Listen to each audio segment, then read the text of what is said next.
Good morning students. आज हम लोग consumers equilibrium with to goods यानी कि इक्यू मार्जिनल यूटिलिटी को हम लोग पढ़ेंगे। देखो स्टूडेंट्स, मार्शल जो था, मार्शल एक ऐसा व्यक्ति था जिसने बताया कि किसी भी चीज को सेटिस्फेक्शन को हम उस वस्तु के सेटिस्फेक्शन को मेजर करने के लिए हम यूटिलिटी को दर्शाते हैं, यानी कितना यूटिलिटी उसको मिला, तो उसको काउंट किया, नंबर से काउंट किया और उसको यूटिल नाम दिया। ये एक इमेजिनरी नंबर था, ठीक है ना। और उस यूटिलिटी के आधार पर ही कंज्यूमर इक्विलिब्रियम को दर्शाया गया। तो consumer equilibrium with to goods में हम यूटिलिटी के द्वारा, यानी कि दिए गए नंबर के द्वारा, हम कंज्यूमर इक्विलिब्रियम को मेजर करेंगे। और इसको बाद में गॉसियन का सेकंड लॉ, यानी गॉसियन ने इसको प्रूफ किया था, तो गॉसियन सेकंड लॉ भी कहा जाता है इसको, ठीक है। Law of equivalence is a principle in economics that describes how consumers allocate their income across their goods and services to maximize total utility. अपने इनकम को किस तरह से एलोकेट करेगा दो चीज़ों में, दो वस्तुओं में, ताकि उसको अधिकतम सेटिस्फेक्शन मिल सके, टोटल यूटिलिटी अधिकतम मिल सके। मैक्सिमम टोटल यूटिलिटी मतलब मैक्सिमम टोटल सेटिस्फेक्शन मिल सके।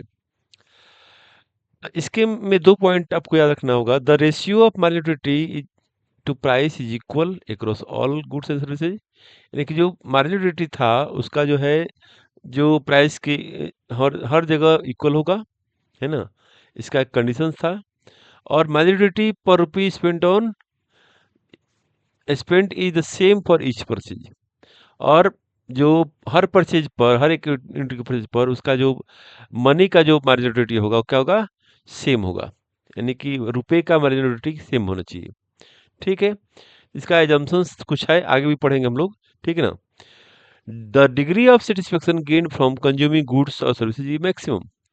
और हर वस्तु के कंज्यूम करने पर जो सेटिस्फेक्शन होगा वो उस वस्तु का मैक्सिमम सेटिस्फेक्शन होगा, उस एक यूनिट का, ठीक है। तो इसको आगे हम लोग पढ़ेंगे। इसमें इक्विलिब्रिटी में देखो, यह जो है second important law of utility है। फर्स्ट वन गुड है, इस second second good, but two goods है। This law was first performed by Hermann Heinrich Gossen 1810 1958 में। फर्स्ट ऑफ ऑल ये हर्मन हेनरिक गॉसेन ने 1858 में इसको परफॉर्म किया था।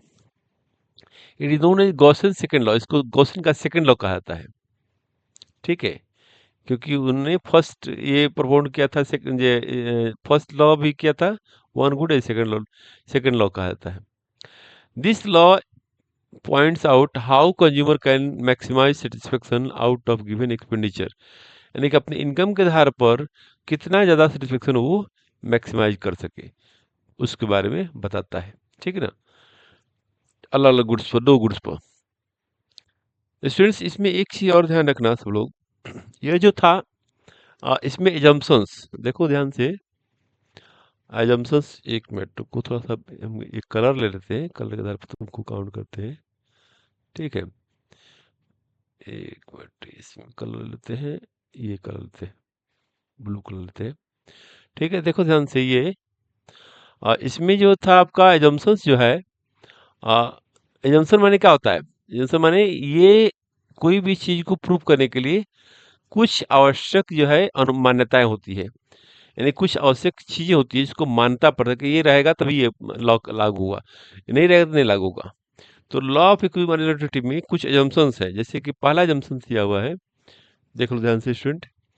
फर्स्ट एजम्पशन है the consumer is rational, consumer को रैशनल चाहिए, बेवकूफ और ज़्यादा स्मार्ट नहीं बनना चाहिए, यानी तभी ये लागू होगा नियम। So that he wants to get maximise is satisfaction, यानी कि उसको इकोनॉमिक्स के अनुसार उसको सेटिस्फेक्शन को मैक्सिमम करने के लिए सोचना चाहिए, तभी ये लागू उसके साथ लागू होगा। दूसरा जो करा है, the utility of each community is measurable, her community का जो यूटिलिटी होगा मेजरेबल होगा, ठीक है। थर्ड जो है आपका, the marginal utility of money remains constant, जो मार्जिनल यूटिलिटी ऑफ मनी होगा वो क्या हो जाएगा, हमेशा कांस्टेंट रहेगा। ठीक है। फोर्थ जो पॉइंट है इसमें, the income of consumer is given, उसका इनकम जो है कंज्यूमर का, जो कि माइनॉरिटी के तहत वो आगे परहेज करना चाहते हैं, उसका कांस्टेंट होगा इनकम। इसका price of the commodity are given, और कमोडिटीज का प्राइस दिया हुआ रहता है। The law is based on law of diminishing minority, और जब लॉ होगा तो उसमें हर चीज कंज्यूम करेगा, तो उसका माइनॉरिटी का होगा, डिमिनिशिंग होना चाहिए, घटते क्रम होना चाहिए। ऐसा नहीं कि डिमिनिशिंग, जो नियम बना हुआ है उसको अवॉइड करें। ठीक है ना। तो तीन चीज में याद रखना, तीन पॉइंट। पहला पॉइंट, वह हर चीज का यूटिलिटी मेजरेबल हो। दूसरा, मनी का जो यूटिलिटी होगा वो कांस्टेंट होगा। तीसरा, कंज्यूमर का इनकम डिक्लेयर्ड होगा, गिवन होगा। चौथा, कमोडिटी का प्राइस दिया होगा। और पांचवा, हर कमोडिटी के कंजम्पशन के बाद मार्जिनल यूटिलिटी कंटिन्यूअस डिमिनिशिंग होनी चाहिए। ठीक है स्टूडेंट्स। तो पहला इसमें ध्यान रखो, फिर से बताता हूँ। पहला कि यूटिलिटी जो होता है, यूटिलिटी ये मेजरेबल होगा। ठीक है। ठीक है ना, मेजरेबल, मेजरेबल होगा। दूसरा, यूटिलिटी जो होगा, यूटिलिटी मनी का कांस्टेंट होगा। ठीक है, दूसरा क्या हो जाएगा, कांस्टेंट होगा। तीसरा, कंज्यूमर का जो इनकम होगा, क्या होगा, इनकम, इनकम डिक्लेयर्ड होगा, गिवन होगा। ठीक है, न बढ़ेगा न घटेगा। अगला होगा, कमोडिटी का प्राइस दिया हुआ होगा, पहले से प्राइस डिक्लेयर्ड होगा। ठीक है ना, दे होगा। इसके बाद ये जो है, ये लॉ जो है, पूरा लॉ ये डीएमयू पर डिपेंड करता है, लॉ ऑफ डिमिनिशिंग माइनॉरिटी पर डिपेंड करता है। ये 4-5 पॉइंट एजम्पशन में पढ़ लेना, तभी एक नियम लागू होता है, नहीं तो नहीं लागू होता है। ठीक है, समझ में आ गया स्टूडेंट। तो ये ध्यान रखना। अब देखो, डिमिनिशिंग माइनॉरिटी मतलब क्या, कि कैसे यूटिलिटी घटता है। मान लो कि एक वस्तु है, या एक कंज्यूमर है, उसका इनकम जो है 5 रुपया है। ठीक है ना, 5 रुपीज इनकम है कंज्यूमर का, कंज्यूमर का इनकम कितना है, 5 रुपीज है। ठीक है, ये जो है 5 रुपीज का इनकम है उसका। और प्राइस जो है एप्पल का, एप्पल देखो मैंने फिगर डाल दिया एप्पल का, है ना, एप्पल और जो है बनाना, ये एप्पल, एप्पल है, ये बनाना है। ठीक है, तो एप्पल और बनाना का प्राइस 1 रुपया पर यूनिट है। ये क्या है, 1 रुपया पर यूनिट है। ठीक है, तो पहला रुपये जो खर्च करेगा, ये जो कंज्यूमर पहला रुपये खर्च करेगा यहाँ पर, वो उसमें, अगर बनाना एप्पल खरीदता है तो 10 यूनिट का मिलेगा प्रॉफिट उसको, यूटिलिटी। अगर पहला यूनिट खरीदता है बनाना का तो उसको 7 यूनिट मिलेगा। सॉरी, का पहला यूटिल कौन किसका कर देगा, पहला यूटिल जो आपका खरीदेगा उसका, एप्पल का। 1 रुपया पहले एप्पल पर खर्चेगा, क्योंकि एप्पल पर उसको ज़्यादा मिल रहा है। दूसरा पैसा जो खर्च करेगा, दूसरा रुपया, सेकंड रुपीज, वो फिर एप्पल खरीदेगा, क्योंकि एप्पल को एप्पल पर एमयू उसको ज़्यादा मिल रहा है बनाना से। तीसरा रुपया जो खर्च करेगा, थर्ड रुपीज, है ना, वह जो है आप देख सकते हो इसमें, वो खरीदेगा बनाना को। ठीक है, क्योंकि उसमें ज़्यादा मिल रहा है। चौथा जो है, ये इस पर, ये जो देखो, ये इसमें खर्च करेगा, है ना, इसका मैंने एप्पल को। और पांचवा जो है खरीदेगा आपका ये बनाना को। कुल 5 रुपया उसके पास है। तो इस तरीके से यहाँ पर उसको यूटिलिटी मिलती है, यानी थर्ड यूनिट पर यूटिलिटी मिल रही है। Third unit of MU of Apple and second unit of MU of बनाना, उसको ये पूरा फुल सर्टिफिकेट मिल रहा है, और उसका पैसा भी खर्च हो गया। ठीक है, उसके बाद यदि बढ़ता है तो उसका यूटिलिटी क्या होती है, घट रही है, पैसा भी उसके पास नहीं है। ठीक, इनकम भी नहीं है। तो कंज्यूमर का जो इक्विलिब्रियम होगा, वह जो है 6 यूनिट पर, ये ना 6 रुपीज पर, 6 यूटिलिटी पर होगा। ठीक है ना, ध्यान रखना, एमयू पर होगा। तो देखो नीचे लिखा हुआ है, यहाँ पर देख सकते हो, यहाँ पर यूनिट ऑफ, ये जो डायग्राम बना हुआ है नीचे देख लो, यहाँ पर ये जो है यूनिट ऑफ मनी। ठीक है, और इधर एमयू है, एमयू, यहाँ भी एमयू होगा। ठीक है, तो ये 6 एमयू पर इसको इक्विलिब्रियम हो गया। और 6 पर बनाना का भी इक्विलिब्रियम होगा, ये बनाना का भी इक्विलिब्रियम होगा। यहाँ पर 3 रुपया पर हुआ और इसको 2 रुपया पर ही हुआ। ठीक है, 3 रुपया घट गया, 3 रुपया 5 आ गया, घट गया। ठीक है, 3 रुपया यहाँ पर 5 आ गया। ठीक है, 2 पर बढ़ गया, 2 से कम पर ही उसका इक्वल हो गया। ठीक है, तो ये जो है आपका कंज्यूमर इक्विलिब्रियम यहाँ पर हो रहा है। तो आई थिंक इससे समझ में आ गया होगा। ठीक है, अगला हो गया इसको कैसे बनाएंगे। देखो एक चीज ध्यान रखो, देखो स्टूडेंट, एक चीज बहुत बड़ा इंपॉर्टेंट पार्ट है, थोड़ा सा मैं बता दूं, थोड़ा सा इसमें जगह है तो देखो। अगर वन कमोडिटी लेते हो, वन कमोडिटी, देखो कोना में ऊपर बताते हैं। In case of one commodity, in case of in case of one good,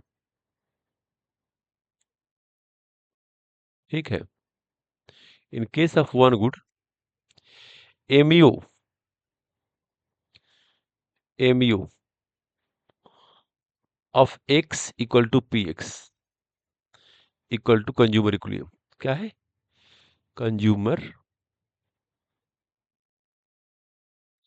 consumers equilibrium. ठीक है, अब देखो यहाँ पर अगर एम यू और पी एक्स, यहाँ पर एक ध्यान रखना, तुम लोग को पता होगा कि M U X equal to P X into one करेंगे तो कोई अंतर नहीं पड़े वाला है, वन तो मल्टीप्लाई होगा। तो पी एक्स को इधर करो तो क्या हो जाएगा, M U X by P X equal to one आ गया। यानी कि इसको बोलते हैं वन मतलब marginality of money, marginality of money, M U M बोलते हैं। ठीक है, ठीक है, ठीक है ना। अब इसको इक्वेशन नंबर मान लो। सिमिलरली वाई गुड के लिए, सिमिलरली और वाई गुड, यहाँ पर भी हो जाएगा M U Y by P Y equal to one, या एम यू वन हो जाएगा। ठीक है, इक्वेशन नंबर 2 हो गया। अब दोनों देखो, दोनों एम यू एम बराबर हो गया। इसका मतलब कि यहाँ पर, अब ये देखो यहाँ पर जो दिया हुआ है, यहाँ पर M U X by P X equal to M U Y by P Y equal to M U M, ये चीज वहां पर प्रूव हो गया है। यानी कि यदि दो गुड है एक्स एंड वाई, इसमें कि consumer has to spend given income, अपना इनकम को कंज्यूम करना है। ठीक है, कंज्यूमर यदि रैशनल है तो वह अपने गुड्स को लिमिटेड इनकम ऐसा खरीदेगा ताकि उसका टोटलिटी क्या हो जाएगा, मैक्सिमाइज हो जाए। ठीक है, ठीक है, और जिस पॉइंट पर ये वो दोनों खरीद रहा है उसको उसका इक्विलिब्रियम पॉइंट कहेंगे। यानी कि इसको याद करना, लिख लेना। ठीक है ना स्टूडेंट्स, इसको लिख सकते हो कि लॉ ऑफ इक्वालिटी, इस लाइन में देखो ध्यान से, यहाँ नोट नोट कर लो तो ठीक रहेगा। According to law of equality, the consumer will be equilibrium at a point where the utility derived from the last rupee spent on each is equal. ये दोनों each इक्वल होगा। तो आप देख सकते हैं यहाँ पर पूरा का पूरा हमने समझा दिया था रेड कलर में। ठीक है, एम यू अपने minority of X good, M Y minority of Y good, M U X मतलब marginal utility of X good commodity X, M U Y मतलब marginal utility of commodity Y, P X मतलब price of commodity X, P Y मतलब price of commodity Y, M U M मतलब minority of money. और ये पूरा complete हो गया। अब इस डायग्राम में देखो, यहाँ पर डायग्राम में बनाते हैं। देखो ये जो दिया हुआ है, ये माइनॉरिटी ऑफ मनी दिया हुआ है, ये ऊपर में मनी है, ये मनी पार्ट है, सॉरी यूटिलिटी पार्ट है, यूटिलिटी है। ठीक है, ये भी यूटिलिटी है। ठीक है, और नीचे यूनिट से गुड्स से यूनिट है। ठीक है, यूनिट है। ठीक है, अब देखो एक जो है, ये जो लाइनिंग जा रहा है, ये एम यू एक्स का है और उधर एम यू वाई का है। ठीक है, तो जिस यूनिट पर दोनों कट रहा है उस यूनिट को एमयू माने इसको इक्विलिब्रियम पॉइंट बोलते हैं टू कम्युनिटी का। नीचे उसी डायग्राम बनाया हुआ है, देखो MU M and MU I price unit of good unit of Y, और इस पॉइंट पर दोनों मिल रहा है तो यहाँ पर एमयू एम होगा, यानी कि कंज्यूमर इक्विलिब्रियम होगा। ठीक है, तो इसको याद भी इसको आप समझ सकते हो डायग्राम बना करके, है ना, और जो पीछे चार्ट बनाया था उससे समझ सकते हो, ये जो चार्ट बनाए थे इससे समझ सकते हो। ठीक है, तो इसको स्टूडेंट आप एक बार प्रैक्टिस करना, है ना, ध्यान देना कि सवाल जो है आप लोग के जहन में आ रहा होगा तो नोट कर लेना। ठीक है, ये काम में आ जाएगा। तो ये समझ में आ गया स्टूडेंट। अब देखो इसको हटा देते हैं, थोड़ा सा इसको पॉज करके नोट करना अगर नोट करना हो तो, और नहीं तो इसको अच्छे से पढ़ो, बार बार सुनोगे तो याद हो जाएगा। ठीक है, नेक्स्ट देखो, विच अब क्वेश्चन कुछ देते हैं उसी पर, which of the following is the second law of Gossen.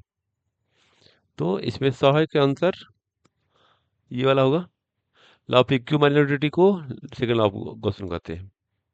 तो स्टूडेंट यहाँ पर से आप कवर हो गया था इस चैप्टर, ठीक है ना, इस पे फेयर नोट कर लेना। इसका क्वेश्चन आंसर ये वाला है। पहला क्वेश्चन में which of the following is the second law of Gossen, तो second law of Gossen is law of equi minority. ठीक है, अब कैलकुलेट द मिसिंग फिगर, से मिसिंग फिगर निकालना है। ठीक है, देखो ध्यान से, इसमें 1 1 2 3 4 5 दिया हुआ है, तो 1 का ट्यू कितना है, 1 का ट्यू देखो यहाँ पर 16 16 है, तो 1 पर तो दोनों एमयू ट्यू दोनों इक्वल होता है, तो यहाँ भी 16 हो जाएगा, 16 होगा। अब दूसरा का 12 हो गया, घट गया। ठीक है, लेकिन ट्यू तो बढ़ता है, तो 16 में 12 जोड़ देंगे, क्या हो जाएगा, 12 जोड़ेंगे तो 16 प्लस 12 इक्वल टू 22, क्या हो जाएगा, 28 होगा, 28। ठीक है, तो कर्सर मेरा दिख नहीं रहा है, इसका फिर 8 जोड़ दो, 28 8, 28 8 हो जाएगा 36, फिर 6 जोड़ दो, 6 6 6 6 12 46 42, फिर देखो नीचे घट गया, टोटल घटा है, तो -2 होगा, यहाँ जो एम में -2 होगा, ये आंसर आएगा। ठीक है, अब इसको जोड़ सकते हो, आप देख सकते हो 16 12 28, 28 और 8 36, 36 6 42, 42 से -2 40। ठीक है, ये आपका मिसिंग फिगर कंप्लीट हो गया। यहाँ देखो, इसको देखो, a consumer has ₹10 to spend on apples. Consumer के पास 10 रुपया है जो एप्पल पर खर्च कर रहा है। ठीक है, एप्पल का प्राइस क्या है, 2 रुपया पर यूनिट है। ऑरेंज ऑरेंज भी खर्च कर रहा है, ऑरेंज का प्राइस 1 रुपया पर यूनिट है। कैलकुलेट इक्विवेलेंटी, इसको निकाल लो। देखो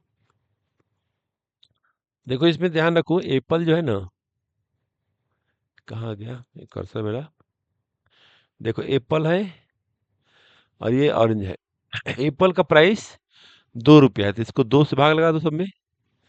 ठीक है, देखो 2 से भाग लगाया गया, तो पहला का 5, दूसरा का 4, फिर 3 2 1 आ गया, और ऑरेंज का तो 1 रुपया था, तो ये को तो उतर जाएगा 9 9 7 5 3 1। अब देखो कंज्यूमर के पास 10 रुपया है, ठीक है, और उसको 2 रुपया खर्च करना है। ठीक है, 2 रुपया खर्च करना है, पहले क्या खरीदेगा कंज्यूमर, पहला वाला तो यूटिलिटी कम मिला, 2 रुपया खर्च किया एप्पल में, तो यूटिलिटी 5 मिला, तो सबसे पहले ज़्यादा यूटिलिटी मिला उसको खरीदेगा, तो सबसे पहले क्या खरीदेगा, कंज्यूमर सबसे पहले खरीदेगा, कहाँ गया कर्सर मेरा,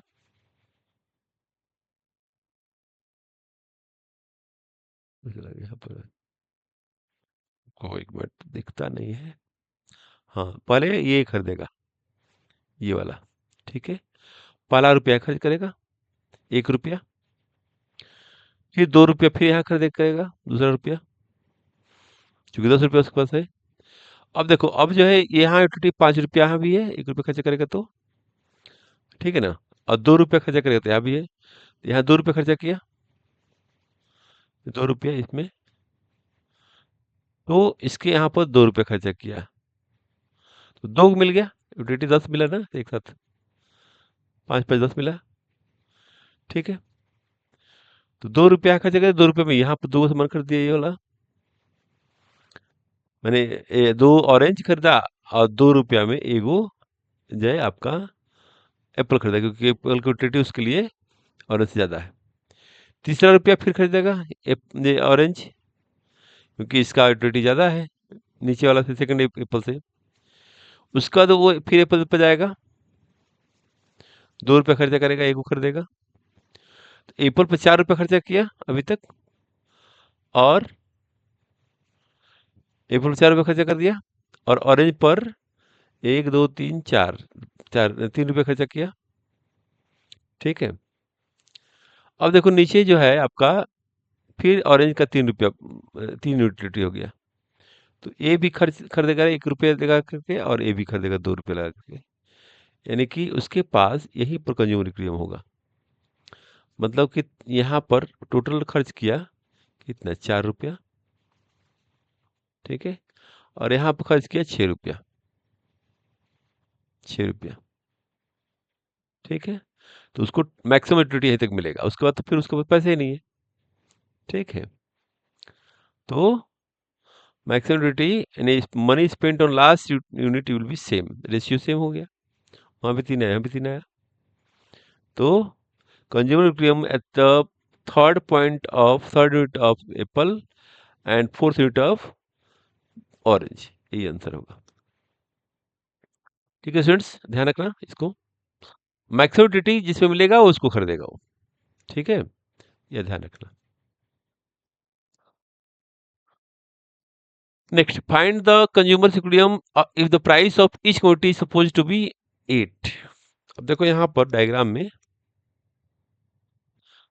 कितना रुपीज है, 8 रुपया यहाँ भी मिला, 8 रुपया यहाँ भी मिला, 8 रुपया यहाँ मिला, 8 यहाँ मिला, 8 प्राइस यहाँ भी है, ठीक है। तो मान लो कि एक, सपोज 1 यूटिल इक्वल टू ₹1, तो कहाँ उसको फायदा मिला है, देखो क्वेश्चन में पहला यूनिट में तो 12 का फायदा मिला है, 12 का, दूसरा में 10 का, ठीक है ना, 8 रुपये खर्चा किया, तो तीसरा में 8 का मिला है, 8 रुपया, 8 यूटिल 8 ही है बराबर, तो कंज्यूमर इक्विलिब्रियम यहाँ पर होगा, है ना, at unit, at third unit consumer equilibrium यहाँ पर MUX equal to PX, then consumer equilibrium, consumer will be at equilibrium, ठीक है, समझ में आ गया, एट थर्ड यूनिट। ये चीज देखना पड़ेगा एग्जाम में, कहाँ पर होगा, क्यों हुआ, क्योंकि MUX PX बराबर होगा, ठीक है। नेक्स्ट क्वेश्चन देखते हैं। The law of equality equality is started by, ठीक है, इसका आंसर क्या होगा बताओ बच्चों, वेट कर लो, Adam Smith, AC Pigou, Marshall और JBC, सीधा आंसर इसका होगा, है ना, एल्फ्रेड मार्शल, ठीक है, स्टार्ट यही किए थे। As per the law of diminishing minority, है ना, अब एजम्पशन है क्या होगा, with increase consumption of additional unit of additional utility derived from decreases, if increase in consumption of additional unit the additional utility derived decreases, ये तो सही बता रहा है, पहला सही है,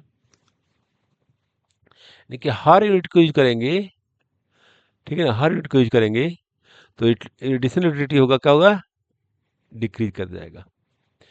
दूसरा में ऑल ऑफ द अबव लिखा हुआ है, तो ये तो अभी नहीं बात करेंगे इसका।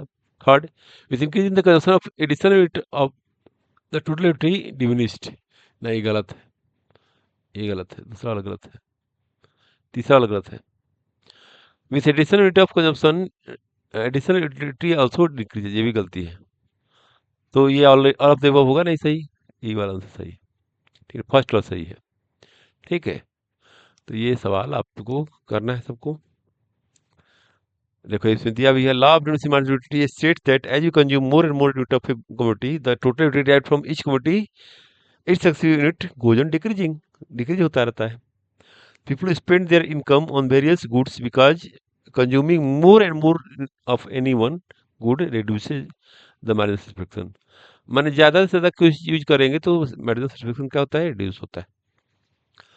ये क्वेश्चन देखो, suppose that an ice cream is sold for ₹30। Lakshmi who loves ice cream has already eaten तीन वो खा चुकी थी पहले से, ठीक है ना, और ₹30 का एगो पीस है। Her minority from the eating third ice cream is 90। लेकिन जो थर्ड आइसक्रीम वो खरीदी उस पर 90 माइनॉरिटी मिला। तो if M U of ₹1 is 3 util, should see eat more ice cream और शुड स्टॉप। देखो आसान से समझो इसको। ₹1 एम यू ऑफ, ध्यान दो, एम यू ऑफ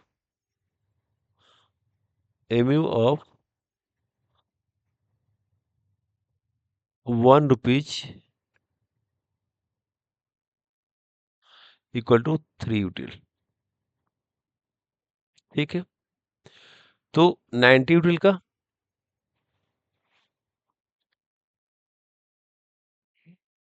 90 यूटिल का हो जाएगा 1/33 इंटू 90। ठीक है, ₹3 में एक, तो रुपये में 30, यानी कि वो ₹30 खर्च कर चुकी है, ₹30 खर्च कर चुकी है। ठीक है, क्या हुआ, यानी कि वह जो है लेडीज ₹30 खर्च चुकी है। तो वो कह रहा है कि ऑलरेडी 3 खा चुकी है। ठीक है, थर्ड आइसक्रीम उसको 90 यूटिल मिला, थर्ड से एंडी मिला है। ओ, थर्ड से, एक मिनट रुको, इसे हम इसे नहीं सॉल्व करेंगे, थोड़ा सा इसमें ट्विस्ट है। थर्ड देखो, 1 हो गया, 2 हो गया, 3 हो गया, 4 हो गया। ठीक है, ये यूनिट हो गया। और कह रहा है कि ₹1 M you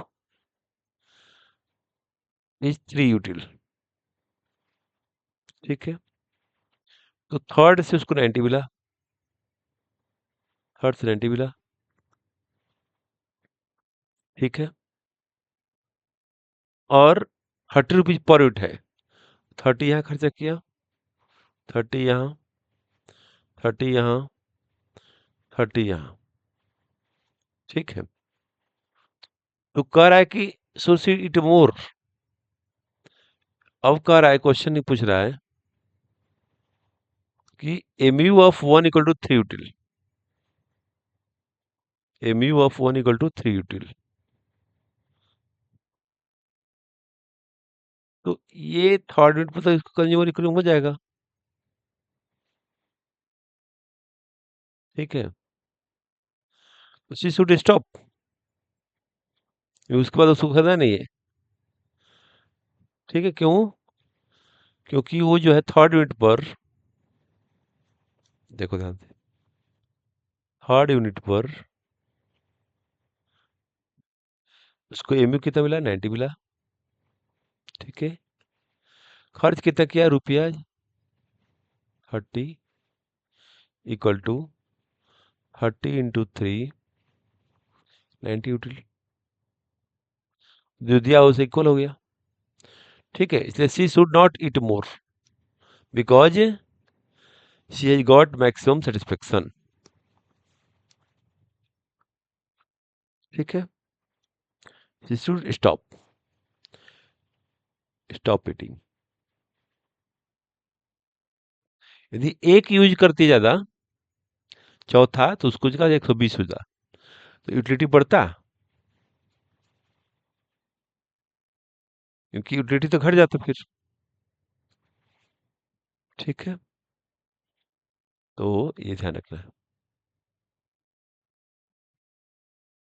next question, a consumer consumes only two goods x and y. At the consumption level of these two goods, he finds that the ratio of mu of price in each case of x is higher than the case of y. Explain the reaction of the consumer. देखो इसमें ध्यान दो। mu consumer consume two goods X और Y, एक X और Y use कर रहा है। ठीक है, रुको एक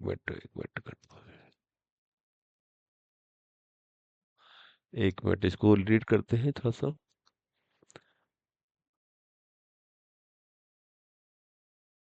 देखो, एक्स गुड और वाई गुड है। ठीक है, एक्स गुड वाई गुड है। ठीक है,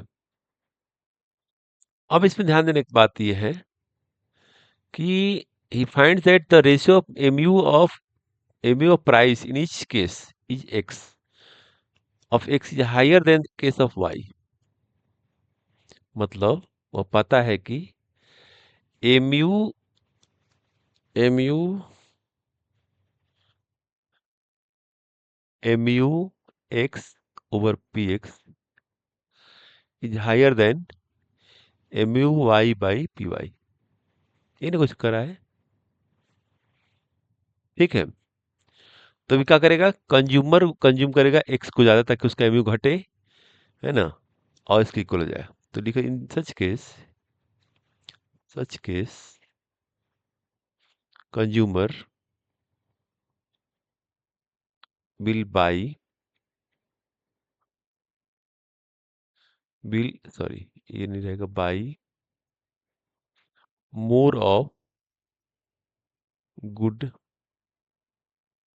x so that he may get mu x by px equal to mu y by py to get full satisfaction, full satisfaction।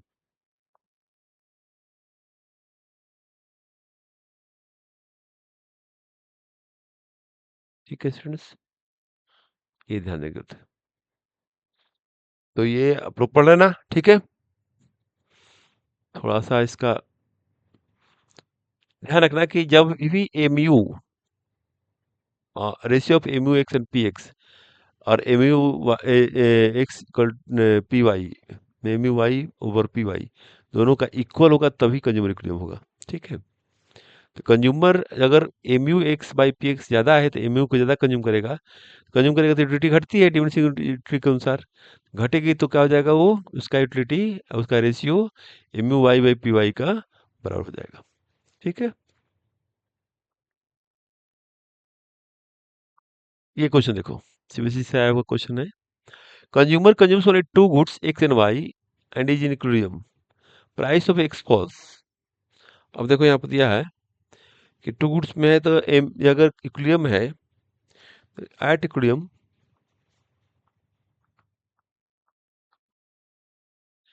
mu x by P X equal to mu y by P Y. ठीक है, ये होना चाहिए। ठीक है, तो if if price of X falls तो क्या हो जाएगा, then mu x by P X क्या हो जाएगा, ज़्यादा हो जाएगा ना, फाइव प्राइस पे तो mu x बड़ा हो जाएगा, तो P mu y by P Y बड़ा हो जाएगा। In such condition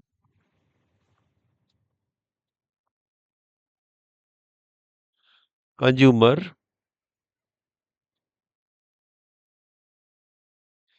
consumer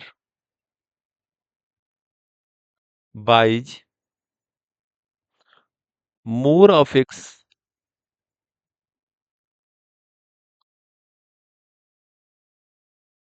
more of x.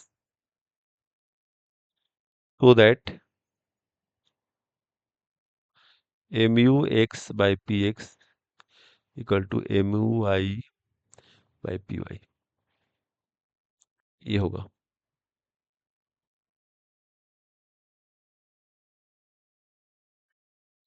तो मेरे स्टूडेंट्स, तो इसको थोड़ा सा पढ़ लेना।